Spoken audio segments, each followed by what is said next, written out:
कि ये जादुई रंग ही चुरा लूं और कल अपनी दुकान पर बेचूं। वो चुपके से रंगों की पोटली लेकर भाग गया। गांव में चारों तरफ होली की तैयारियां चल रही थीं। लोग अपने अपने घरों की सफाई कर रहे थे। बाजार गुलाल, मिठाई और पिचकारियों से सजा हुआ था। बच्चे गलियों में दौड़ते भागते होली के गीत गा रहे थे। लेकिन गांव के कोने में एक घर ऐसा भी था जहां न रंग थे न खुशियां।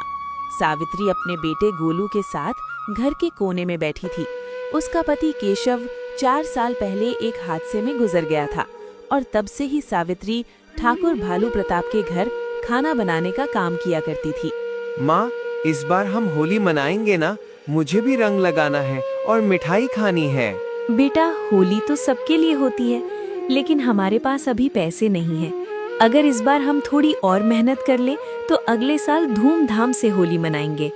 ठीक है, लेकिन माँ, पिछली बार भी आपने यही कहा था और उससे पहले भी। क्या गरीबों के लिए कोई त्योहार नहीं होता? सावित्री के पास इसका कोई जवाब नहीं था। उसने भारी मन से गोलू को स्कूल भेजा और खुद काम पर निकल गई। रास्ते में वो सोच रही थी कि मालकिन से कुछ पैसे मांगे ताकि गोलू के लिए पिचकारी खरीद सके। डरते डरते उसने ठकुराइन सुमित्रा से बात की।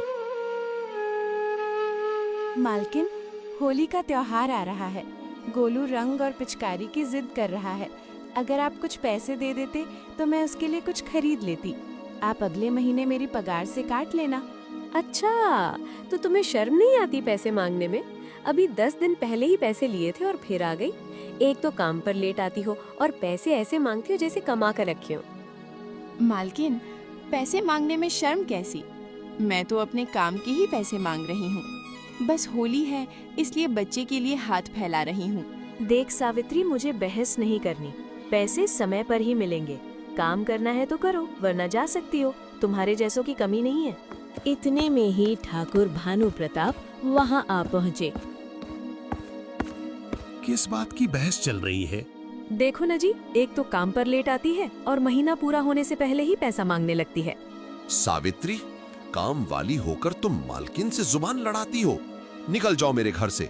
आज के बाद यहाँ आने की जरूरत नहीं है। नहीं मालिक, ऐसा मत कहिए। होली का समय है, घर में चूल्हा नहीं जलेगा। उस बच्चे पर रहम करो जिसके पिता नहीं है।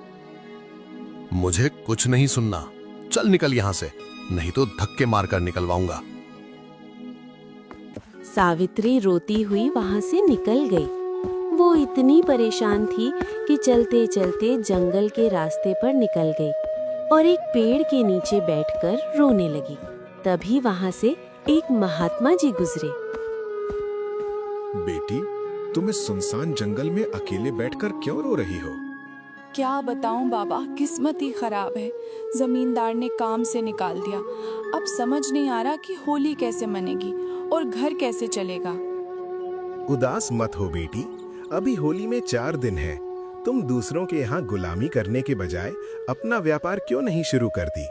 अभी होली है तो रंग और गुलाल बनाओ और बेचो। पर बाबा, व्यापार के लिए तो पैसा चाहिए। मेरे पास तो खाने के लाले पड़े हैं। रिस्क तो हर कदम पर लेना पड़ता है बेटी। जो रिस्क लेता है वही आगे बढ़ता है। तुम देसी नुस्खों से रंग बनाओ। अगर व्यापार नहीं चला तो यहीं आकर मुझसे मिलना। सावित्री में एक नई उम्मीद जगी। वो गांव के साहूकार लाला धनीराम के पास मुझे व्यापार पहुंची। के लिए कुछ पैसे उधार चाहिए। अरे, तुम औरत जात होकर क्या व्यापार करोगी? घर के बर्तन मांजना ही तुम्हें शोभा देता है। खैर, अगर पैसे चाहिए तो अपने घर के कागज गिरवी रखने होंगे। अगर कर्ज नहीं चुका पाई तो घर मेरा हो जाएगा। सावित्री का मन डगमगाया, पर उसे महात्मा जी की बात याद आई। रिस्क तो लेना ही पड़ेगा। उसने कागज सौंप दिए और 5,000 रुपए लेकर सामान ले आई। उसने घर पर फूलों और प्राकृतिक चीजों से खुशबूदार गुलाल बनाया। अगले दिन वो बाजार में आवाज लगाने लगी। आओ भाई आओ, ये बाजार का रंग नहीं, हाथों से बना प्यार भरा गुलाल है। न जलन न केमिकल, बस फूलों की महक। लेकिन बाजार में सावित्री के रंग कोई नहीं खरीद रहा था। लोग बनवारी की दुकान पर भीड़ लगाए थे। अबे ओ लड़के, भाग यहाँ से। मुफ्त में रंग बांटने के लिए दुकान नहीं खोली है। जा कहीं और जाके भीख मांग। बच्चा उदास होकर वहां से जाने लगा। उसे जाते देखकर सावित्री को अपने बेटे गोलू की याद आ गई। उसने प्यार से उसे पास बुलाया। इधर आ बेटा, रो मत। ये ले रंग और ये थोड़ा गुलाल। जा, खूब मजे से होली खेलना। आप मुझे ये मुफ्त में दे रही हैं? मेरा तो कोई घर भी नहीं है, मैं अनाथ हूँ। अब से तू अकेला नहीं है। चल मेरे घर, आज से तू गोलू का भाई है। सावित्री ने उस अनाथ बच्चे को अपना लिया, जिससे उसकी जिम्मेदारी और बढ़ गई। घर पहुंचकर सावित्री चिंता में डूबी दरवाजे पर बैठी थी, क्योंकि एक भी पैसा नहीं कमाया था।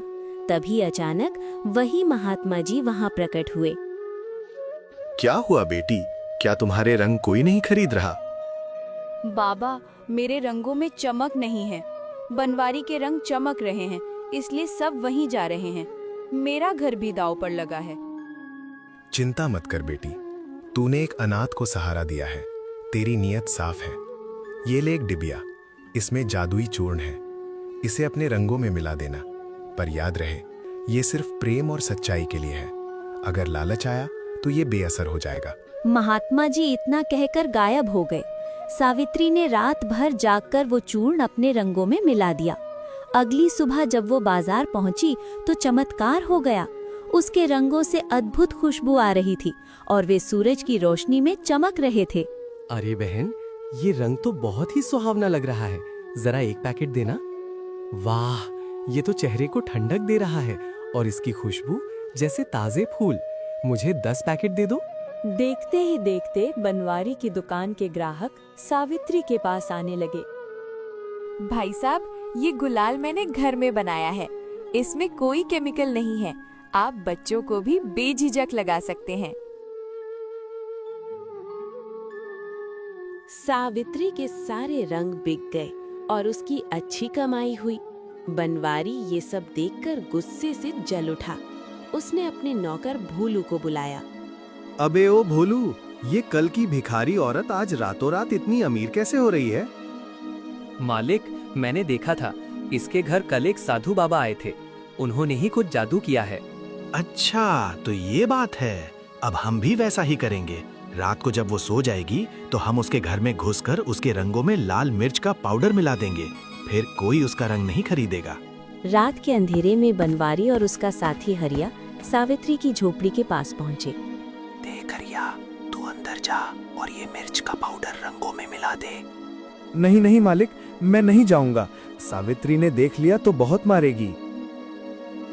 डरपोक कहीं का, हट पीछे, मैं खुद करूंगा। हरी अंदर गया और जैसे ही उसने रंग का डिब्बा उठाया, उसकी आंखों में धूल उड़ने लगी। उसने सोचा कि मिर्च मिलाने से अच्छा है कि ये जादुई रंग ही चुरा लूं और कल अपनी दुकान पर बेचूं। वो चुपके से रंगों की पोटली लेकर भाग गया।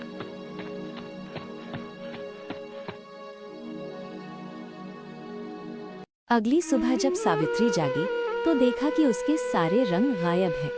वो जमीन पर बैठकर फूट फूट कर रोने लगी। आज होली का दिन था और उसके पास बेचने के लिए कुछ नहीं बचा था। माँ, क्या आज भी हम होली नहीं खेलेंगे? सावित्री के पास कोई जवाब नहीं था। उधर बाजार में बनवारी सीना तान कर खड़ा था। आओ भक्तों, आज मेरे पास वो ही चमकदार और खुशबूदार रंग हैं जो कल बिक रहे थे।